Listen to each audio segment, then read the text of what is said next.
Hey everybody, and welcome back to hashtag Team Fuego. On this channel, we cover all things horses. We talk a lot about the Equiband competition mindset and, who you are in here, not necessarily who you are in the saddle, and how in here can actually really affect who you are in your saddle, horse hacks and horse care tips and all that kind of fun stuff. But today I'm going to be talking about the Equiband again.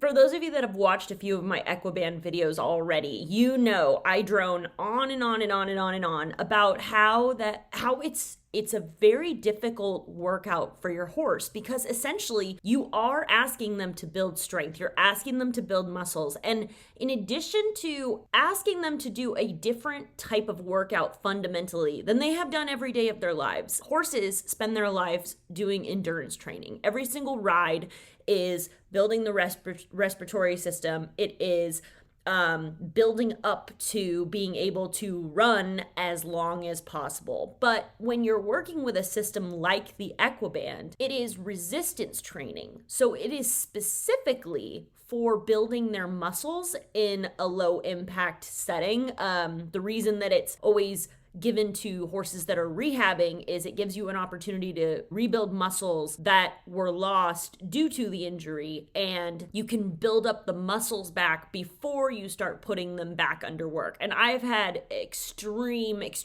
success with this when I was rehabbing my horse. While rehabbing, though, I did realize that this tool should be used on every horse. This method of building muscles should really be utilized to enhance all horses' endurance training. And this really doesn't matter what type of riding you do, because all horses do some form of endurance, and they all need strength to do whatever form of endurance you choose. With that being said, I am going to talk about 3 physical signs that you can use to assess how hard your horse is actually working. Because if you go to the Equiband website, it says to use it on 50%. Now, that might not mean anything to you right now, but an analogy is it's like me saying, with you never having gone to the gym before, go to the gym and put 1,000 pounds on that really heavy bar. Like, go do 20 bicep curls with the 1,000-pound weights on the bar. I mean,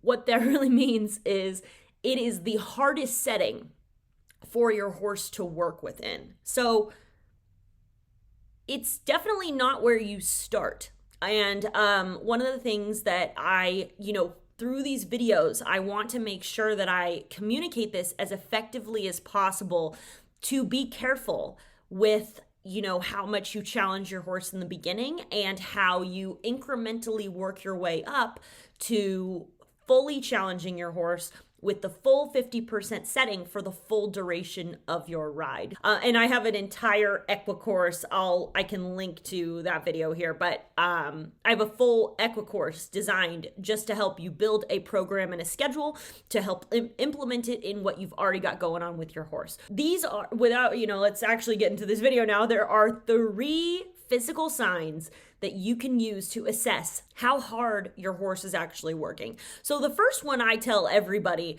to do the first time they ever use the Equiband, because people underestimate this tool quite often. So what I say is check the nostrils. So when you're using the Equiband, I always say for the first time, only use it for 10 minutes, and you'll be shocked what their nostrils how their nostrils are always flared, because of how hard the tool is actually making them work. And the reason is because they're being asked to engage their muscles, even at the walk, even if you're not doing trot or canter.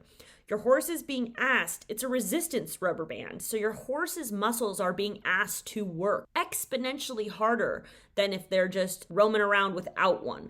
So nostrils is the first one. It's something so simple. Don't forget to do it.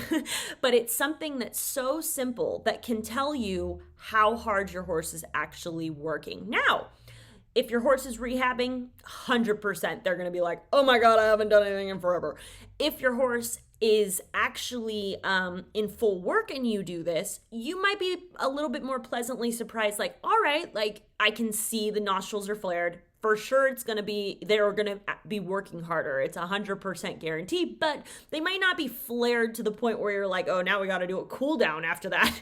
So just one is the nostrils. Just pay attention to how hard your horse is breathing after they use the Equiband to help gauge how hard they're actually working. This will also help you know when it's time to increase the difficulty, because it's clear there's physical evidence that what level they're working at currently is easy for them. So with that being said, that's number one. Just make sure you pay attention to their nostrils and the flare, the amount of heavy breathing going on. So the second one is actually simple as well.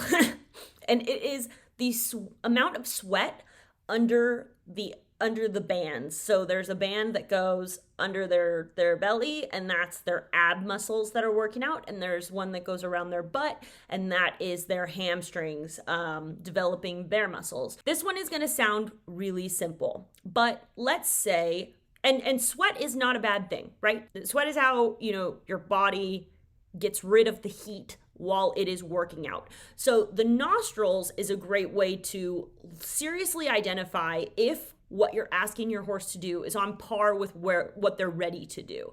This one is a bit more gauging how hard your horse is actually working. And of course, I'm going to just put the caveat in there that weather has a huge role in this. If you're doing this in 100-degree weather and then your horse is really sweaty, you're gonna have to have some common sense on, maybe part of it's the Equiband, maybe part of it's the weather.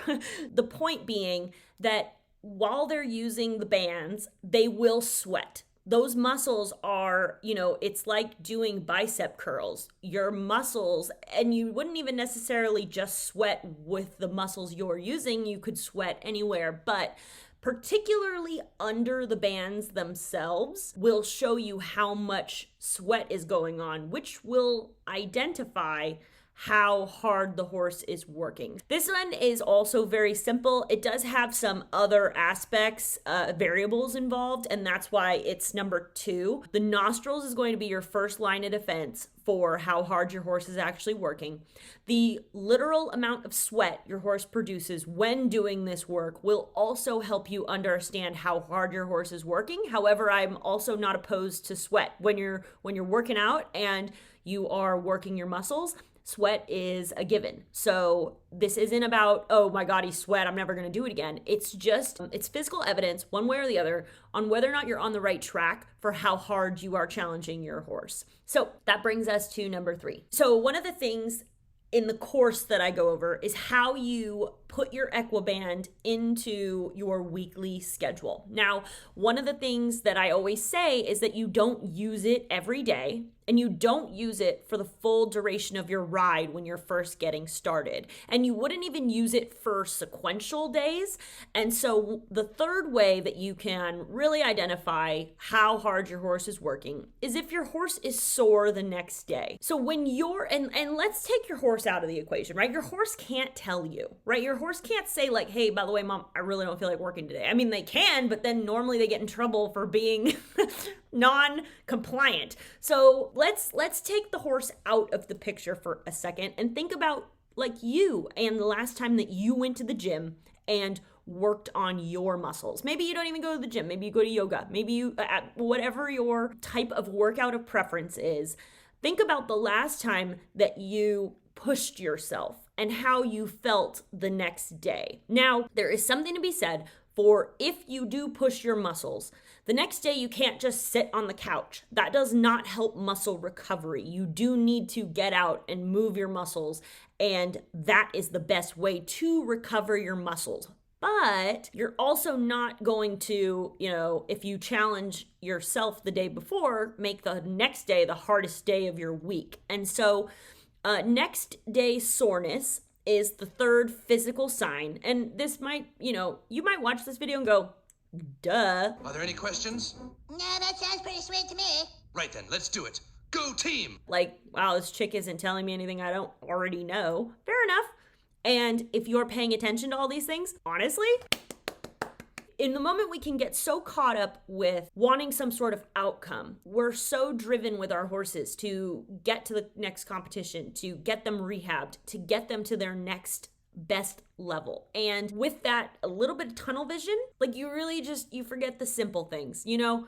And so that's why I put this list together. It's 3 very simple attributes that you can pay attention to that helps you understand how hard you're actually challenging your horse. This is while you're working out, like this would be while you're using the Equiband. These are going to be physical signs in the moment while this is going on. I also have another video, I'll link it above, to how you can track your progress. And this type of tracking would happen the next day or a few days later. This would be a way for you to measure your results after the muscles have built up over a while. So I will link that video because this one is in the moment versus that one is after the fact. So those are both going to be physical signs that you're either on the right track, you're under challenging your horse, or that you're over challenging your horse. The number of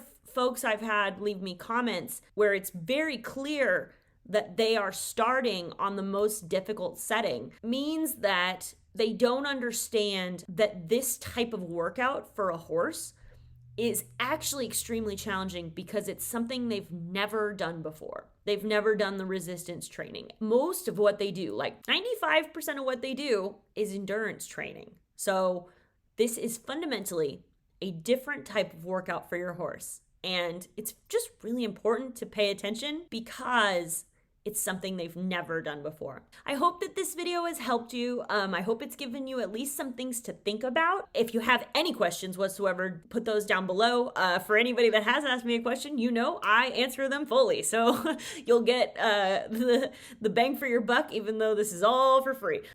Okay, so I linked to a few videos throughout here, and in the beginning I talked about an Equi-Course that I built. It's basically an online program to help you create the perfect schedule for your horse. If you're interested in finding out more about that, that link is also right here. So without, taking up too much of your day, I hope this has helped you, and I'll see you on the next one. Bye, guys.